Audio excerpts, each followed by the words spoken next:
c'est une nouvelle commande de 114 Rafales supplémentaires. Que l'Inde va-t-elle faire d'autant d'avions ? Comment Dassault va-t-il pouvoir les livrer plus rapidement ? C'est ce que nous allons voir maintenant avec Frédéric Lerth. Ce contrat, on l'attendait pendant la visite du président de la République française en Inde. Les Indiens, eux, avaient déjà entériné le contrat au Parlement, mais il y a un petit peu de délai dans la transmission des ordres et le contrat n'a pas été signé. Pour autant que je sache, non, mais j'étais bien occupé là sur des choses plus intéressantes ces derniers jours. J'ai pas trop suivi ce qui se passait en Inde, mais effectivement, le feu vert a été donné d'un point de vue financier. Et a priori, la signature n'est pas effective. L'important, c'est que le Parlement indien ait donné son feu vert. Après, la signature du contrat entre Macron et l'Inde, c'est plus de la mise en scène du cinéma ? Monsieur Macron, s'il te plaît. Du cinéma, de la mise en scène, oui, enfin, c'est du formalisme. Oui, c'est du formalisme, mais on sait très bien, pour avoir souvent entendu Éric Trappier, le PDG de Dassault, dire « Moi, je commence à les compter que lorsque j'ai signé moi-même le contrat ». Oui, je crois même qu'il dit que quand on a touché les acomptes, c'est voilà, quand il y a de l'argent qui commence à rentrer, là on peut donner le coup de feu de départ. Une citation aussi d'Éric Trappier que j'aime bien, c'est plus c'est long, moins c'est bon. Hein. Mais bon, là on n'est plus dans on n'est plus dans cette optique, on n'est plus à l'époque où effectivement il attendait les premiers contrats avec impatience. Aujourd'hui, Dassault a des problèmes de riches, il s'agit de fournir. Effectivement, les premiers 36 exemplaires ont été signés en 2016, donc c'est-à-dire il y a 10 ans. Et il y a 10 ans, bon, il a fallu du temps pour arriver à la signature. Et pendant tout ce temps-là, on savait que la commande serait beaucoup plus importante que 36. On parlait de plus de 100 avions déjà. Alors, on savait que la commande serait plus importante, non, on pouvait l'espérer. Ça faisait partie des possibilités. Un petit retour en arrière, hein, 2008, la compétition MMRCA, Medium Multi-Role Combat Aircraft. Le Rafale est en compétition avec une demi-douzaine d'autres avions internationaux, américains, anglais, russes, bien sûr. 2012, il est choisi. Et puis après, effectivement, c'est des années de négociations pour essayer de voir si on peut... Cette compétition, c'était 126 avions au départ. Au Et départ, 126, d'accord. 26, voilà. Et qui aurait dû être construit en Inde. Et puis, on en parlera plus tard, mais effectivement, le partenaire obligé qui était indiqué aux avionneurs à l'époque, c'était HAL. Donc une entreprise d'État, pratiquement un arsenal, hein, une entreprise d'État qui traînait quelques casseroles industrielles derrière elle. Et ce qui a fait échouer ce contrat à l'époque de 126 avions, c'est effectivement que le fait que Dassault n'ait pas voulu prendre la responsabilité des avions qui auraient été assemblés par HAL. Il y avait eu quelques précédents dans les décennies antérieures qui avaient montré que la confiance qu'on pouvait avoir dans cette société était quand même relativement limitée. Donc Dassault n'a pas voulu engager son nom et sa responsabilité dans cette fabrication, dans ces lignes d'assemblage qui auraient été en Inde, ce qui a fait capoter le contrat MMRCA. Et puis les Indiens ayant quand même extrêmement besoin et envie d'avions modernes, ils se sont résolus à acheter 36 avions assemblés en France pour le coup. Donc c'était un pis-aller. Et comme tu le disais, on imaginait bien qu'il y aurait une suite, oui, avec des avions supplémentaires. Donc les 36 ont été livrés entre 2020 et 2022. Et puis, depuis, les négociations se sont poursuivies, bien sûr. Effectivement, au départ, Dassault était très très réticent de voir ces avions construits en Inde, mais c'était, je dirais, au début de ce grand programme ambitieux de l'Inde qui s'appelle Make in India, et pas Made in India, mais Make in India, qui montre beaucoup plus de volontarisme de l'Inde. Et aujourd'hui, c'est un passage obligé. Quand l'Inde achète un avion, des voitures, achète un moteur d'avion, achète quoi que ce soit, il exige qu'une partie soit produite sur place. C'est du bon sens, hein. Je ne pense pas d'ailleurs que l'Inde soit le seul pays à le faire, hein. Ça date de quelques années. Il y a quelques pays qui n'ont pas cette ambition, cette intelligence. On ne les citera pas, mais on les connaît bien. Je crois même qu'on y habite dedans, dans l'un d'entre eux. Mais c'est une exigence qui semble tout à fait logique. L'Inde a des grandes ambitions. C'est le plus grand pays de la planète en termes d'habitants. Il est tout à fait normal qu'elle ait des ambitions en matière d'industrie et ces ambitions, elles se traduisent par des stratégies sur le long terme qui visent à renforcer tout ce qui est produit localement. Non seulement pour faire travailler les gens localement, mais aussi pour acquérir des savoir-faire et préparer l'avenir. Voilà, c'est ce que j'allais souligner, c'est que c'est pas simplement pour apporter du travail à l'instant présent, mais c'est vraiment un transfert de technologie. Oui, alors je dirais pas tout à fait un transfert de technologie, je dirais l'apprentissage de savoir-faire, ce qui est un petit peu plus vaste et va un petit peu plus loin quand même et plus ambitieux également. Oui, d'accord, ils vont acquérir des technologies, mais surtout, ils vont mettre en forme leur industrie et la modeler pour les décennies à venir. Ces transferts se font de façon très très large. Il y a tout un volet formation où des partenaires de Dassault, partenaires français de Dassault, sont chargés de former les mécaniciens et les ingénieurs indiens aussi. Oui, dans cette affaire, effectivement, on parle de Dassault Aviation et de Rafale, mais il ne faut pas oublier que c'est un GIE, hein. C'est le programme Rafale dans son ensemble qui réunit, en France, on le sait, plusieurs centaines de PME, de pays, de tout ce qu'on veut. On parle de 400, hein, je crois. Oui, parfois 500. Mais enfin Mhm. voilà, c'est pour ça que je me limite à dire plusieurs centaines. Je prends pas trop de risques. Je suis pas un mec très courageux en la matière. Dont les acteurs principaux sont Dassault et puis Safran et Thales. Safran fournit la motorisation et le train d'atterrissage. Thales fournit l'avionique et d'équipements électroniques. Safran aussi fournit des armements. Et puis effectivement derrière il y a MBDA. Mais MBDA est agnostique. MBDA vend à qui veut bien acheter. Donc ça veut dire qu'il y aura des morceaux du moteur, par exemple, des équipements électroniques qui seront aussi fabriqués en Inde? Très honnêtement, je sais pas et je suis prêt à un gros sacrifice. Je file 10 balles à qui pourra me dire précisément qui fera quoi en Inde avec tous les composants du Rafale. C'est un sujet très intéressant, mais qui donne lieu aussi à beaucoup de réserves de la part des industriels, hein. Ils sont, autant ils parlent volontiers de ce qu'ils veulent vendre, autant ils sont extrêmement timides quand il s'agit de rentrer dans le détail des contrats et des échanges, des compensations industrielles. Là, effectivement, ça pourrait être une émission passionnante. Qu'est-ce qu'on échange? Parce que c'est vrai que là, nous, on en reste au domaine industriel, je dirais le côté assez noble. Tu m'achètes un avion, ben, tu peux construire un bout du fuselage ou quelque chose comme ça. Mais on sait aussi que des fois, dans le cadre des échanges, ben, il faut acheter quelques centaines de tonnes de patates au pays qui vient de t'acheter tes rafales. Et après, ben, il faut les revendre, ces patates. C'est aussi ça, l'échange industriel. Tout de suite, je comprends mieux, effectivement, quand tu m'expliques comme ça, je comprends mieux ce qui se passe au niveau mondial, oui, Gilles. Ceci dit, blague mise à part, je crois qu'à la cantine de Dassault, pendant quelques années, ils ont bouffé de l'huile d'olive grecque après la vente des Mirage 2000, hein. Voilà, alors c'était pas des patates, c'était un petit peu plus noble, c'était des olives. Tu parles de HAL, du consortium indien pour fabriquer des Rafales, mais dans la dernière commande là, des 114 appareils, on parle aussi de Tata. Tata, on en parle également avec les contrats qui vont peut-être déboucher pour l'achat d'avions de transport militaire, le KC 390 Millennium d'Embraer. C'est aussi un des industriels montants, et lui, il est plus ou moins privé. Ah, plutôt plus que moi, d'ailleurs. Oui, oui, tout à fait. Ça, alors, effectivement, on a évoqué les déboires de HAL et le piètre bilan en matière de construction aéronautique, hein, avec notamment le programme Tejas. Il y a eu cette histoire de modernisation des Mirage 2000 aussi. Il y a eu l'hélicoptère Druve aussi, qui n'a pas été une gloire, qui n'est pas une flèche non plus aujourd'hui. Et il y a eu des critiques publiques, hein, en Inde sur de personnalités, je pense notamment à un chef d'état-major de l'armée de l'air. Il y a eu des critiques publiques à l'encontre de HAL. Donc là, très clairement, la volonté du gouvernement indien, dans sa politique de Make in India, c'est de pousser des industriels privés, donc d'entraîner des champions nationaux, hein, de leur donner des contrats et de les pousser à acquérir un savoir-faire. Et Tata est au premier rang. Tata, c'est un groupe énorme, plusieurs centaines de milliers d'employés dans le monde. Et ils font des bus, des bagnoles, des bateaux, enfin voilà, ils font tout ce qui bouge, qui fait du bruit et qui consomme du pétrole. Et donc, ils se sont positionnés dans le domaine aéronautique, qui est un domaine à très forte valeur ajoutée, où on gagne beaucoup d'argent. Pour eux, c'est un positionnement stratégique. Et c'est un positionnement qui se traduit, tu le disais, par plusieurs coopérations internationales. Donc, tu parlais d'Embraer. Au niveau européen, bah, c'est Tata qui va assembler les CASA 295 qui ont été achetés par l'Inde. Ce sont des avions Airbus aujourd'hui. Pour des Airbus, oui. Oui.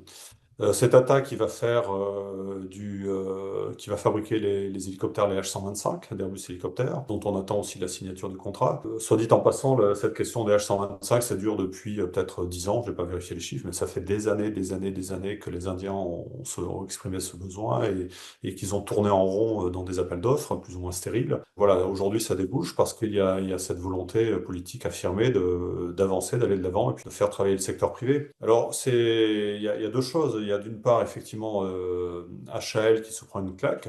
hein, puisqu'on est en train de faire monter un champion national à ses côtés. Puis si on regarde dans le rétroviseur, c'est amusant parce que je ne sais pas si ça joue chez Dassault ou pas, mais on se souvient quand même que depuis une éternité, même depuis avant la Deuxième Guerre mondiale, Dassault a toujours été en compétition, Dassault Société privée, a toujours été en compétition avec des sociétés nationales en matière d'aéronautique. Et il y a toujours eu cette rivalité entre les sociétés nationales de construction aéronautique et puis la maison Dassault. Rivalité qui s'est traduite après la guerre et au début des années 50 avec le programme Ouragan par un basculement total et le fait est que Dassault est resté aujourd'hui le seul constructeur national d'avions de combat en France. Donc il y a eu la famille Ouragan, Mystère, etc., etc. Et jusqu'à aujourd'hui, c'est un scénario peut-être auquel on va assister en Inde avec pareil un basculement des compétences, des savoir-faire et des contrats vers le secteur privé, vers un champion national. Et je pense qu'on doit regarder ça du côté de chez Dassault, enfin au moins ceux qui ont la mémoire dans l'entreprise, qui connaissent un peu l'histoire, avec un petit sourire en coin. Ça prouve aussi la réussite de cette stratégie d'industrialisation de l'Inde qui s'appelle donc Make in India.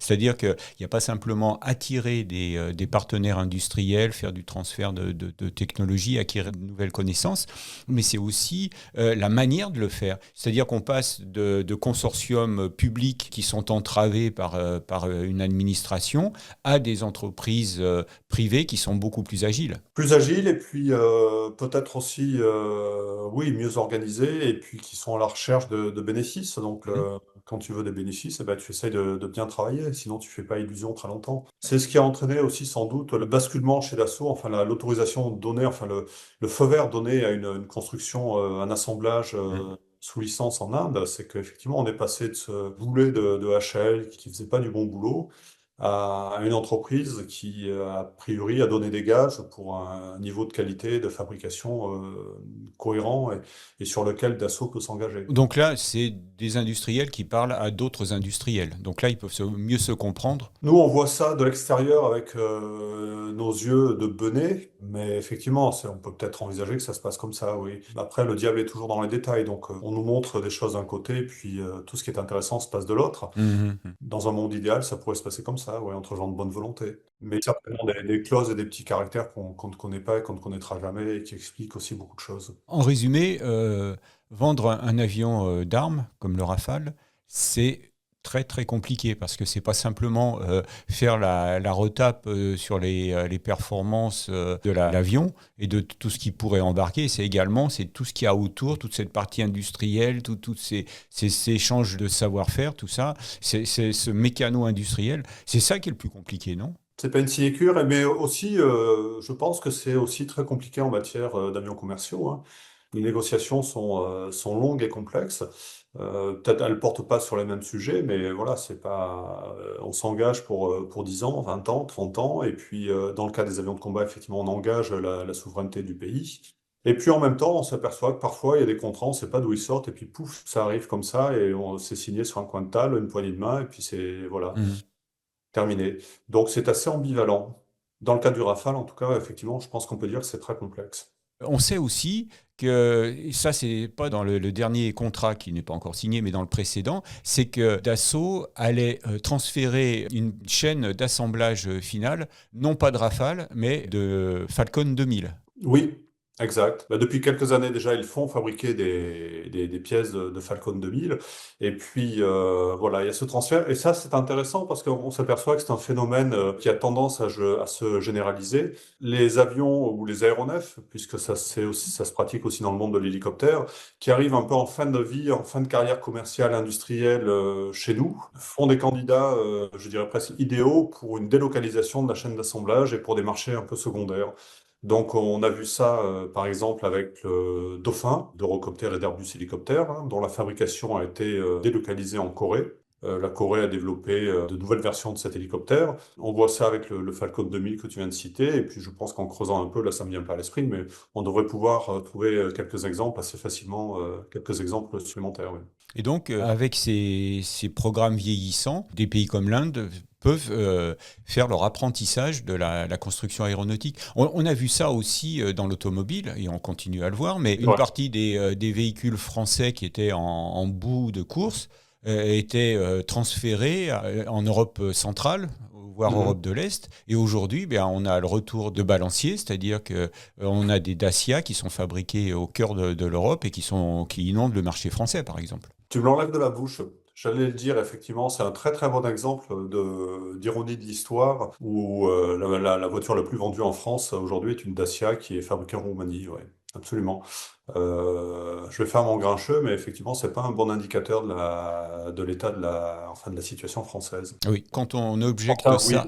oui, oui, oui, Frédéric, tu as raison. Oui, Frédéric, tu as raison. Mais quand on objecte cela aux industriels, par exemple, ils disent bah, l'important, c'est de toujours avoir une longueur d'avance en termes d'innovation. Alors ça, c'est la première chose. Et puis la deuxième, c'est que de façon très prosaïque, si tu refuses de transférer une partie de la fabrication, par exemple en Inde, le contrat te passe sous le nez, puis c'est ton concurrent qui le fait. Oui, bah là, c'est l'occasion de citer Bernard Hinault, hein, qui disait plus on pédale moins fort, moins on avance plus vite. Donc ça résume assez bien la situation. Et après avoir Parler de Bernard Hinault. parlé de Bernard Hinault et puis d'avoir épuisé le sujet industriel, on en vient au sujet qui nous intéresse le plus, à quoi vont servir ces rafales. Alors le sujet industriel est loin d'être épuisé, hein. Je pense moi je serai épuisé bien avant le sujet industriel, mais voilà, parlons un peu du Rafale. Fin des missions, je reviendrai sur l'aspect industriel parce qu'il y a quand même un point important qui est lié au délai. Très volontiers. Mais bon, ça c'est pour la fin de l'émission. Mmh.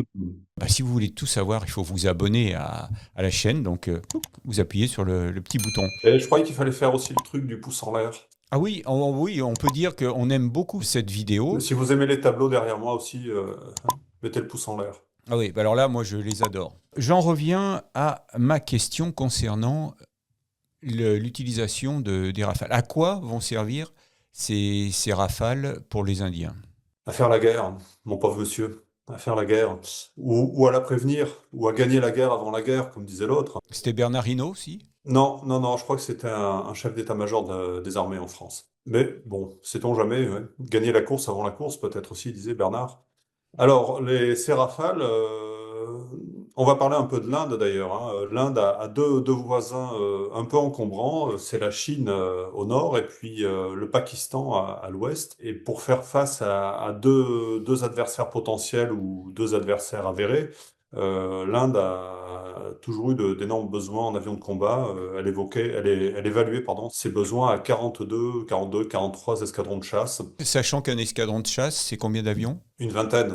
D'accord, ok. Un petit escadron, c'est 15 avions, un gros escadron, c'est 25. Donc, on va couper la nanas en deux et on va dire une vingtaine. Ouais. Jusqu'à présent, quel type d'avion elle utilisait, l'Inde? Ils ont beaucoup fait appel aux soviétiques puis aux russes, hein, c'est les dernières décennies. Donc, ils ont eu du MiG-21, du MiG-23, du MiG-27, du MiG-25 également. Et puis, plus récemment, il y a une bascule qui s'est opérée avec, d'une part, le retrait des MiG-23 et MiG-27, la fabrication sous licence de Sukhoi 30 MKI. Plus de 250 avions construits sous licence, hein, je crois. Voilà, il y a eu ce changement énorme de flotte, et puis elle restait quand même avec une empreinte russe assez forte, jusqu'au jour où il y a eu cette ambition russe de faire participer l'Inde à son programme Sukhoi 57, de faire un co-développement entre Russes et Indiens. C'était tentant pour les Indiens parce qu'ils restaient avec un fournisseur qu'ils connaissaient bien, ils accédaient a priori à un avion assez évolué avec des caractéristiques de furtivité. Mais l'affaire a capoté. Les Indiens ont fait preuve de pas mal de réalisme et ils se sont aperçus de plusieurs choses qui clochaient, qui n'allaient pas les satisfaire au niveau par exemple, du niveau de performance et puis des relations, de la pérennité des relations avec la Russie. Et ça a été à ce moment-là qu'on a eu droit à cet appel d'offres, hein, qui a in fine débouché sur la sélection du Rafale, de préférence donc à l'avion russe, de préférence aux avions américains ou aux avions britanniques. Et donc, avec le Rafale, l'Inde a engagé cette transformation assez profonde de son outil aérien, sauf qu'elle n'est pas allée jusqu'au bout, hein. Au lieu de 126 avions, elle en a eu que 36, et encore 126, c'est un début. Tu avais d'un côté le retrait de pas mal d'avions anciens, la mise en service de flottes nouvelles, mais avec des quantités d'avions assez limitées. Et le nombre d'escadrons a quand même rapidement fondu, on en arrive à une trentaine aujourd'hui, et ce qui est très nettement insuffisant selon les Indiens pour assurer leur sécurité. Donc aujourd'hui, il y a ce besoin très très fort d'acquérir des avions modernes pour compléter les effectifs. Donc ça veut dire qu'actuellement, dans les forces aériennes indiennes, il y a à la fois des avions d'origine soviétique et puis des Rafales. C'est tout. Ah non, non, non, il y a beaucoup plus que ça. C'est ça qui est intéressant parce que c'est une force en transition très nette. Donc tu as cette flotte extraordinaire de Sukhoi 30. Tu as des avions de fabrication locale, le Tejas. Il y en a une quarantaine. Le Tejas, on va en dire deux mots parce que c'est assez symbolique aussi de la façon de travailler des Indiens, hein. Ils ont voulu faire cet avion avec quelques partenaires extérieurs comme conseillers techniques, on va dire. Et ils ont confié le programme à HAL, hein, qui est là, donc on l'a dit tout à l'heure, l'entreprise nationale. Le programme a été lancé il y a 40 ans, grosso modo, hein, 1986. Et aujourd'hui, 40 ans plus tard, ils ont péniblement une quarantaine d'avions en service qui seraient totalement hors course dans le cadre d'un conflit de haute intensité qui représente à peu près l'état de l'art des années 80-90. Donc voilà, c'est un énorme échec, hein, ce Tejas, même s'il y a des projets de le développer, d'aller plus loin, de faire évoluer cet avion. Toujours est-il qu'aujourd'hui, en 2026, c'est un échec. À côté de ça, il leur reste une cinquantaine de Mirage 2000 qui ont été modernisés par HAL et ça s'est pas très bien passé non plus. Ils ont eu quelques soucis. Et puis ils ont, ce qui est encore plus étonnant, ils ont presque une centaine, je crois, de Jaguars modernisés aussi, équipés notamment d'un radar. Le Jaguar, qui est un avion franco-britannique. Qui est un avion franco-britannique qui a été retiré du service, si je me souviens bien, en 2007 en France, quand les premiers Rafales sont arrivés dans l'armée de l'air. Donc c'est un avion qui a été retiré du service il y a 20 ans et c'est un avion qui vole toujours en Inde avec donc plusieurs dizaines d'exemplaires et que les Indiens ont l'ambition de faire tourner encore une dizaine d'années. Donc on voit quand même que ça va être des avions très âgés qui seront limités à certaines missions mais qui sont certainement pas en première ligne comme peuvent l'être le Rafale et le Sukhoi aujourd'hui. En résumé, c'est une flotte très hétéroclite. Oui, alors on est allé à 150, 200, 400, allez, un peu moins de 500, un peu moins de 500 avions de combat. Pour un pays d'1 milliard 200 millions d'habitants, c'est quand même relativement peu. Alors il y a un pays d'1 milliard 200 000 habitants et surtout avec des voisins qui sont un petit peu hégémoniques. Le Pakistan, c'est la première fois que les Indiens engageaient des avions dans un vrai combat contre le Pakistan l'année dernière. Ah non, pas du tout. Non, non, le Pakistan, c'est ce qui fait vivre l'armée indienne, c'est sa raison Non, mais je d'être. parlais des Rafales. Ah, des Rafales, pardon, oui, oui, oui, oui. Je pense que oui, oui, l'opération Sindor en mai 2025, l'an dernier, oui, oui, absolument. Qui s'est traduite donc par un bras de fer en matière de communication qui a été perdu par les Indiens, hein, puisque les Pakistanais, aidés par les Chinois et puis par leurs relais un peu partout dans le monde, ont beaucoup communiqué sur la perte d'un Rafale. Ils ont revendiqué la destruction de 3 Rafales. Aujourd'hui, on est quasi certain qu'il y en a eu un d'abattu. Enfin, on est certain qu'il y en a eu un d'abattu. Pour les deux autres, ça a été farouchement nié par l'Inde. Et bon, on va leur faire confiance. Mais voilà, donc ça a été le premier engagement. Les Indiens se sont fait un peu cueillir à froid. Ils sont arrivés un peu la fleur au fusil et dans cette opération, enfin dans la première étape de cette opération, dans ces combats aériens qui ont duré quelques heures, qui ont mis aux prises près d'une centaine d'avions de chaque côté, ce qui était énorme. Et puis, ce sur quoi on a beaucoup moins communiqué, c'était la suite des opérations, c'est-à-dire des raids dans la profondeur, au cours desquels les Indiens, par contre, ont mis la pâtée aux Pakistanais. Des raids dans lesquels le Rafale a tout à fait tenu sa place. Alors, le Rafale, qu'est-ce qui plaît aux Indiens avec le Rafale? Et on a évoqué tout à l'heure l'aspect industriel, l'aspect français, hein, c'est un avion français, donc qui n'est pas soumis au diktat américain, qui n'est pas soumis non plus aux velléités russes. Donc, c'est une troisième voie qui a énormément aidé la France dans les années 60 quand il s'est agi de vendre du Mirage 3. Et puis aujourd'hui, c'est un scénario qu'on voit revenir en force avec cet avion 100% français qui échappe à toute contrainte d'exportation, hormis celles qui sont fixées par la France elle-même, uniquement par la France. Donc le Rafale apporte donc cette indépendance industrielle, stratégique, et puis il apporte aussi une capacité d'intervention à longue portée avec ses armements. Et notamment le missile de croisière, le Scalp G. C'est aussi une plateforme dans les missions RR qui a une capacité à longue portée aussi avec le missile Météor, qui est relativement unique dans le monde aujourd'hui, par sa motorisation, par sa portée, par son système de guidage, par sa précision, par ses performances en un seul mot.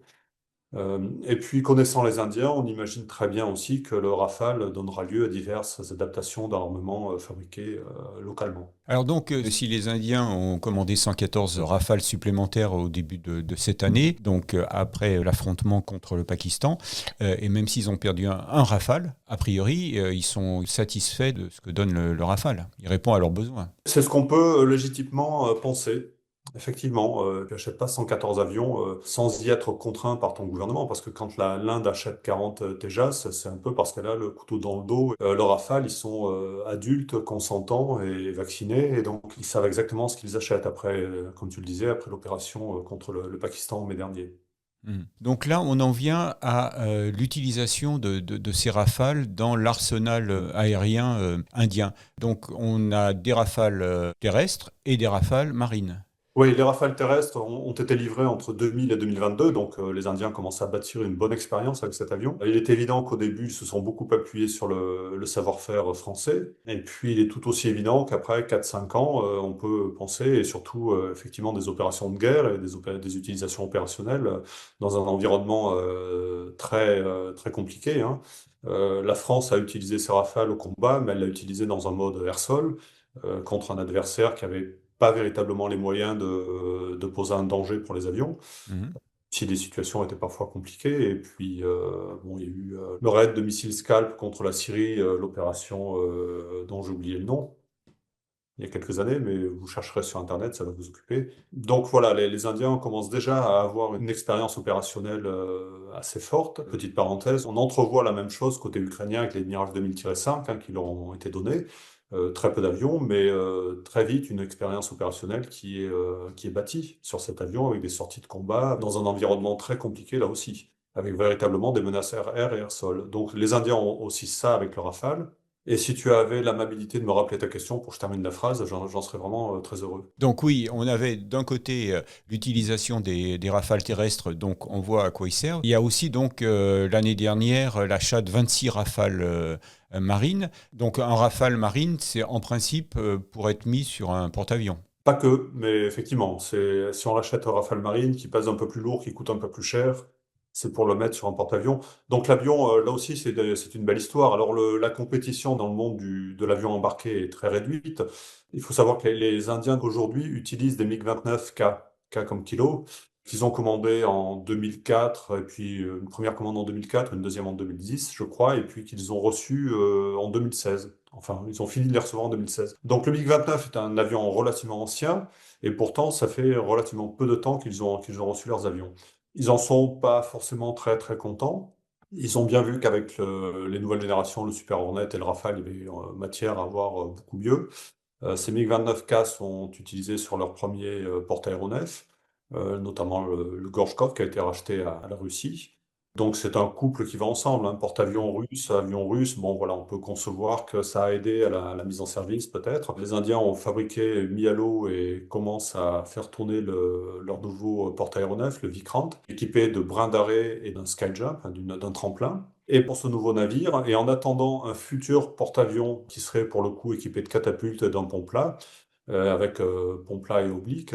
Donc pour aujourd'hui et pour demain, ils ont souhaité mettre en ligne une nouvelle génération d'avions embarqués.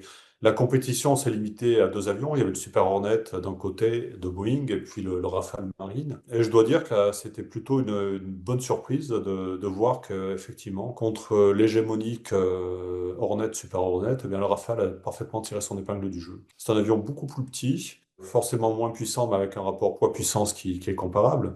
Mais c'est surtout un avion plus petit qui a montré, qui a prouvé une fois de plus que la taille ne faisait pas tout. Donc des rafales marines plutôt que des Hornets, ça a quand même du sens parce qu'on reste dans un avion qui est commun quand même. La base entre le rafale terrestre et le rafale marine, c'est quand même un vecteur qui est commun. Tout à fait. Ça, c'est un gros avantage de la proposition de Dassault. Il y a l'avion lui-même et puis il y a toute la logistique qui vient derrière, hein. Quand tu commences à mettre en place des ateliers, des dépôts, des stocks de pièces détachées, tu formes ton personnel, enfin, c'est un investissement énorme. que je ne saurais pas chiffrer, mais on peut imaginer que c'est le prix de l'avion, par exemple, sur 20 ans. Et en choisissant effectivement le Rafale Marine, l'Inde se donne les moyens de mettre en commun tous ses investissements et ses savoir-faire. Pour l'instant, l'Inde a des porte-avions avec des tremplins. Le Rafale, lui, pour l'instant, il est utilisé uniquement par catapultage, si je ne m'abuse. Tu ne t'abuses pas, et je te félicite de ne pas t'abuser parce que c'est un tort que ont beaucoup de gens, c'est qu'ils s'abusent trop facilement. Alors oui, bien sûr, la France l'utilise avec les catapultes, mais les expérimentations et la sélection s'est faite en utilisant un tremplin, ce qui était une nouveauté à la fois pour le Rafale et pour le Super Hornet. Après, c'est une question de physique, hein, c'est une question de puissance sur la masse, sur l'angle du tremplin, et puis c'est des équations à la portée d'un élève de terminale. Pour l'instant, l'Inde attend toujours ses Rafales marines. Oui, On sait à peu près quand ils vont être livrés. oui, oui, ils ont été sélectionnés donc en 2023. Je pense que la signature est intervenue un petit peu plus tard. 2025, ouais. 25, voilà. Et puis, il faut 3 ans pour fabriquer un Rafale. Ça, les pièces à cycle le plus long, c'est 3 années. Donc, on peut penser que les livraisons se feront à partir de 2028, Mhm. un peu au-delà. Et alors, justement, on en revient donc au problème industriel. Est-ce qu'il y a moyen de réduire ces cycles? Tu dis 3 ans, c'est quoi cette pièce qui demande autant de temps? Alors, honnêtement, je sais pas. J'ai dû faire des papiers sur la fabrication du Rafale il y a quelques années que j'ai pas lus. Mais voilà, il y a des exigences de l'industrie qui sont indépassables. Et c'est une chose que l'on retrouve à peu près chez tous les industriels, hein. Donc, je sais pas se dire si c'est la carène avec les pièces de structure les plus complexes ou les plus lourdes, ou bien si c'est un problème qui touche au réacteur ou voilà. D'accord, ok. J'en reviens donc à ma question. Pour l'instant, les Indiens n'ont pas encore reçu leur Rafale marine. Non, il faut à peu près 3 ans, hein, à partir du moment où tu appuies sur le bouton pour commander un avion et puis le moment où tu le livres, c'est 3 ans. C'est un cycle qui est tenu par le délai de fabrication des pièces à cycle long. Inévitablement, on en revient au délai de livraison. Parce qu'aujourd'hui, donc, Dassault a 220 avions à livrer. Au 31 décembre 2025, il annonçait 220 avions à livrer. On rajoute les 114, ben on arrive à plus de 330 avions à livrer. Aujourd'hui, Dassault est en mesure de livrer combien d'avions par an? Alors, Dassault a livré 25 Rafales l'an dernier. Il y a une progression relativement lente mais régulière des capacités de production. Et c'est non seulement l'assemblage des avions qui compte, mais c'est aussi et surtout tout ce qui se passe en amont chez les fournisseurs, hein. On a parlé tout à l'heure de 400 à 500 fournisseurs. Donc voilà, c'est une énorme machinerie qu'il faut faire avancer, qu'il faut mettre en branle. Ça prend du temps. Éric Trappier disait qu'ils allaient passer après à 3 avions par mois. Bon, le mois d'août, je suppose. Enfin voilà, on va dire entre 30 et 35 avions dans l'année. Et puis là aussi, il a évoqué la possibilité d'aller jusqu'à une cadence 4. C'est très ambitieux. Il faut qu'on marche en même temps ou pas, quoi. Même, admettons, 3 avions par mois, ça fait 36 par an, ça fait quasiment 10 ans avant que les Indiens, par exemple, aient tous leurs avions. Et il n'y a pas que les Indiens qui attendent des avions, hein. Il y a d'autres pays, plus la France. Les chiffres sont trompeurs, hein. Les chiffres sont des coquins. Quand on dit effectivement il faut 10 ans pour livrer les 330 avions, mais je peux te dire aussi qu'il faut un mois pour en livrer deux. Donc rien n'empêche qu'effectivement ces clients commencent à recevoir leurs avions assez rapidement et bâtissent leur flotte au fur et à mesure des livraisons. Et tout le monde est content dans cette affaire parce que tu reçois pas comme ça 20 avions d'un coup. Il faut avoir la logistique, il faut avoir de quoi les abriter, former les gens. Donc c'est tout un ensemble, tout un écosystème qui se met en place quand tu reçois un avion nouveau. Mais c'est une très bonne chose, c'est même indispensable que les livraisons soient lissées. Et il faut pas non plus tomber dans l'effet inverse et laisser, comme l'a fait la France, l'armée de l'air à sec pendant plusieurs années. Il y a un chemin de crête qui est pas très compliqué à trouver, c'est entre le trop et le pas assez. Il suffit de suivre ce chemin de crête et tout ira bien. Donc Éric Trappier, le PDG de Dassault, disait donc qu'il serait capable de monter jusqu'à 5 avions par mois. Je pense que 5 avions, c'est en intégrant la chaîne d'assemblage finale indienne. Je suppose aussi, il faudra l'inviter pour qu'il nous le dise. On pourra lui poser la question quand il Oui. viendra. Là, ça reste quand même un gros casse-tête pour Dassault. Oui, encore une fois, c'est un casse-tête, c'est un problème de riches, hein. Voilà, c'est un problème d'organisation industrielle, de fournisseurs, de gestion de la chaîne des fournisseurs. C'est quand même relativement plus simple que d'avoir des gens au chômage technique en essayant de décrocher des contrats et en se prostituant pour accrocher un contrat. On a vu que les Américains, avec le F-35, ont saupoudré des bouts De pot de de vin? F-35 un petit Ah, peu partout. Les Japonais assemblent des F-35, les Italiens aussi. Il y a des bouts qui sont fabriqués en Hollande, il y en a qui sont fabriqués aussi en Grande-Bretagne. Donc on peut aussi envisager ça pour la France, parce que comme tu le disais tout à l'heure, 400, 500 fournisseurs, mais ce que souligne chaque fois Dassault, c'est que ce sont des fournisseurs français mhm. implantés sur le territoire français. Là, ça serait quand même une grosse évolution. Oui, alors je pense pas qu'on aille jusqu'à donner l'exclusivité de certaines fabrications aux Indiens. Ça serait une chaîne parallèle. Ça serait des fabrications parallèles pour peut-être le marché indien, peut-être pour d'autres marchés. Mais l'idée quand même sous-jacente avec le programme Rafale, avec les programmes français, c'est qu'il y a quand même une autonomie stratégique qui doit être préservée en France dans la fabrication de certains armements. Pour revenir au F-35, oui, oui, il y a deux chaînes, une au Japon, enfin il y a trois chaînes, hein, une au Japon, une en Italie et une aux États-Unis. Les volumes sont quand même très différents aussi, hein. Au total, c'est plus d'une centaine d'avions qui sont fabriqués chaque année. Donc, ça se justifie d'une certaine manière. Ça s'est justifié aussi pour décrocher les contrats, notamment en Italie, hein. Il y a une participation assez forte de l'industrie italienne. Et puis, il y a tout ce qu'on a évoqué tout à l'heure, c'est-à-dire tout ce qui suit la fabrication et la mise en service de l'avion, c'est-à-dire l'entretien des avions et des moteurs, parce que les moteurs, ce sont des morceaux énormes dans l'équation économique. Je crois qu'un réacteur de F-35, c'est quelque chose comme 20 millions de dollars. 20 millions de dollars, ça devait être le prix du F-16 il y a 30 ans, quand il a commencé à inonder le monde. Il y a tout un écosystème aussi qui se bâtit autour des réacteurs. Mais bien sûr, c'est une entreprise mondiale. Vendre un avion de combat aujourd'hui et le vendre à l'export, c'est quelque chose qui déborde largement du seul cadre militaire. Pour Dassault, c'est nouveau d'envisager de produire en dehors du territoire français. Je pense que oui. Si on fait abstraction des copies sorties en Israël, des copies illégales, on va dire, hein, de la famille Mirage 3. Oui, alors il y a peut-être eu des assemblages quand même de Mirage 3 ici ou là. Il faudrait creuser un petit peu ça, je t'avoue, j'ai pas trop ça en tête. Je vais jouer mon joker, là. J'avais droit à 3 jokers aujourd'hui, ça c'est le premier que j'utilise. Non, mais il y a peut-être eu des assemblages en Suisse des Mirage 3. Mais bon, la Suisse, c'était quand même pas des gros contrats. Ah, c'était quand même plusieurs dizaines d'avions, hein. Ah oui, d'accord. Pour autant que je sache, c'était presque 56 avions. Il y a un Hmm. chiffre qui me vient en tête pour les Mirage 3S, hein, pour la famille Mirage 3S. Bon, après, il y a eu au fil des ans, il y a eu des capacités industrielles qui ont été développées par certains pays. Je pense au Pakistan également, qui a une grosse flotte de Mirage 3, qui les utilise toujours, qui a racheté des flottes à droite à gauche, enfin voilà, qui a organisé un peu son industrie aéronautique autour de cet avion aussi. Eh bien, merci Frédéric. Et puis, si cette vidéo vous a plu, ben, abonnez-vous. Ah bah je vais m'abonner, ouais, j'ai bien aimé.